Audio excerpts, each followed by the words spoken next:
A ProSoja Mato Grosso alerta para os riscos jurídicos na ratificação do acordo Mercosul e União Europeia. Sobre o assunto, eu converso agora com Lucas Costa Beber, presidente da ProSoja Mato Grosso. Muito bem-vindo. Boa noite, Lucas. Boa noite, Simone. Tudo bem? Um prazer conversar com vocês. Prazer é todo nosso em tê-lo aqui, nessa conversa de hoje, nessa sexta-feira. Lucas, a associação, então, ela protocolou esse ofício, né, ao Instituto Pensar Agro, reforçando a necessidade de salvaguardas legislativas para preservar, então, o agro, o produtor e evitar esse conflito comercial com a nossa legislação aqui brasileira, né? Agora, isso tem que estar muito bem no decreto legislativo de ratificação. O Congresso ele tem, então, que ter essa atenção para orientar lá na frente o Congresso, o Judiciário, né, nas interpretações que podem surgir? Correto, Simone. Acho que você já destacou bem isso, né? Nós não temos que ter um cuidado para o Congresso não servir somente de cartório e ratificar esse contrato. Nós somos favoráveis ao acordo comercial, porém, nele há capítulos que tratam tanto de questões climáticas como de meio ambiente. E é necessário, através do decreto legislativo, estabelecer parâmetros para a interpretação jurídica para que não seja judicializado lá na frente e que não possa acontecer algo semelhante com o que ocorreu com o Tratado de Paris, que teve uma interpretação, um entendimento, uma decisão do STF, considerando que ele trata de direitos fundamentais como norma supra-legislativa, ou seja, ela passa a ter um peso maior do que o nosso ordenamento jurídico interno do país. Então é isso que nós tememos.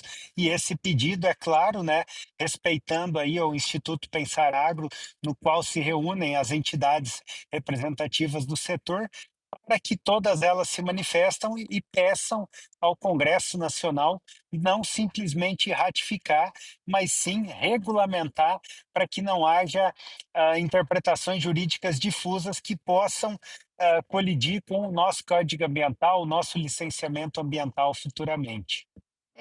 Pois é, tem matérias internacionais climáticas que, né, em relação ao ordenamento jurídico brasileiro, né, essa hierarquia. Segundo a análise do Daniel Vargas, aqui no nosso jornal, em uma decisão do STF, do ministro Barroso, né, um caso, uma ação de uma ADI no Supremo, essa aí, né, que disse que em matéria climática, né, em relação ao acordo internacional, deve, então, permanecer o que está, né, no acordo internacional. Isso pode dificultar, então, lá na frente, as decisões, conflitar com o nosso Código Florestal, é isso?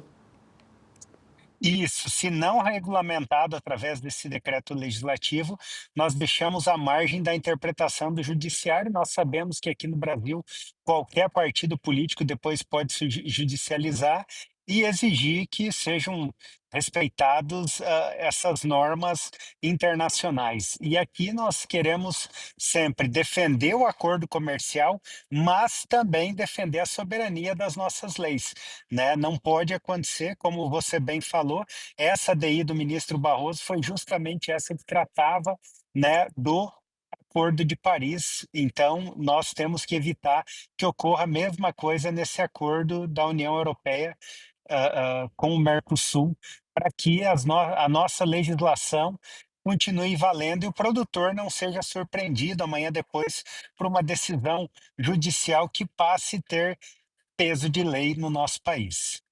Uma ação dessa, caso venha a acontecer, pode prejudicar as exportações, né, a produção brasileira, Lucas?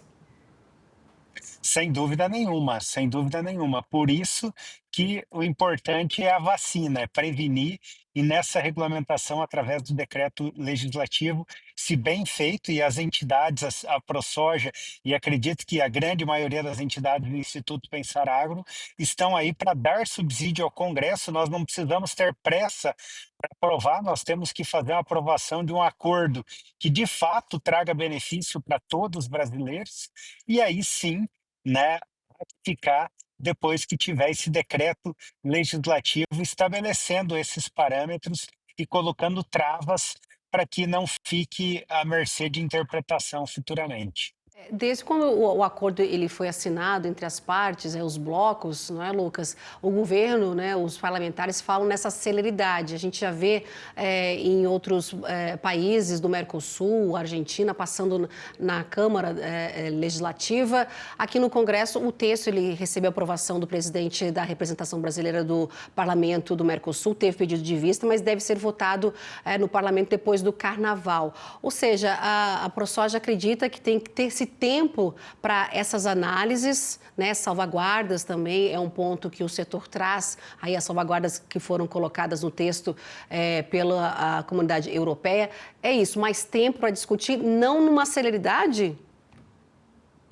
Exatamente, nós temos que ter tempo para se formatar um decreto que traga essa segurança jurídica, né? Um negócio ele tem que ser bem feito já desde o início. A partir do momento que você deixou margem, né, não estabeleceu cláusulas, você pode prejudicar fortemente, não podendo retroceder lá atrás, ou seja, ele terá um peso de uma emenda constitucional acima de qualquer lei ordinária do nosso país. Então, nós estamos alertando os nossos parlamentares. Eu já entrei em contato, né, com alguns, conversei com o presidente da frente, Pedro Lupion, também, e pedi para que eles atendam esse pedido, e eles se disponibilizaram também, já estão debruçados em cima disso, para que, de fato, não fique margem, não traga insegurança jurídica nesse acordo. A Frente então, Parlamentar da Agropecuária já também está sinalizada aí em relação a esse alerta da ProSoja, vai então se debruçar nesses trabalhos. Vocês vão, quais seriam os próximos passos? Já falaram com a FPA, mais parlamentares, vão buscar o apoio de mais parlamentares, porque a gente sabe, está na Câmara, depois vai para o Senado, depois pode ser ratificado o quanto antes. Mas como é que fica a participação da ProSoja Mato Grosso? Como nós temos uma boa interlocução, tanto com o IPA quanto com a FPA, né, com certeza o presidente Pedro Lupion, também a senadora Tereza Cristina, que tem uma grande influência não só na frente, mas também no parlamento, nós estamos subsidiando eles para que, de fato, né, façam da maneira que o produtor precisa para ter essa segurança.